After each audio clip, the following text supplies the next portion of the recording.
સુરતના Salabatpura police station વિસ્તારમાં આવેલા ઉમરપાડા ચીમની ટેકરા વિસ્તારમાં સ્ટેટ વિજિલન્સની ટીમે અચાનક દરોડો પાડ્યો. ગોલ્ડન હોસ્પિટલ પાછળ આવેલી ખુલ્લી જગ્યામાં ખુલ્લેઆમ વરેલી મટકાનો જુગાર ધમધમી રહ્યો હોવાની બાતમીના આધારે આ કાર્યવાહી હાથ ધરવામાં આવી હતી.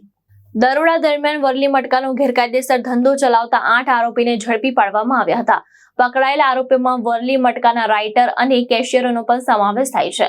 પોલીસે સ્થળ પરથી ₹69,000 થી વધુની રોકડ રકમ, 7 મોબાઈલ ફોન સહિત કુલ ₹1.28 લાખનો મુદ્દામાલ જપ્ત કર્યો છે. સ્થાનિક પોલીસના નાક નીચે લાંબા સમયથી ચાલતા ગોરખ ધંધાનો સ્ટેટ વિજિલન્સે પર્દાફાશ કરતા અનેક સવાલ પણ ઉભા થયા છે. કાર્યવાહી દરમિયાન મુખ્ય સૂત્રધાર હારૂન શેખ ફરાર થઈ ગયો હોવાનું સામે આવ્યું છે. સ્ટેટ વિજિલન્સની ટીમે ફરાર આરોપીની શોધખોળ માટે ચક્રો ગતિમાન કર્યા છે અને સમગ્ર મામલે કાયદેસરની કાર્યવાહી હાથ ધરી વધુ તપાસ શરૂ કરવામાં આવી છે. ભાવેશ ઉપાધ્યાય, દ્રષ્ટિકોણ ન્યૂઝ, સુરત.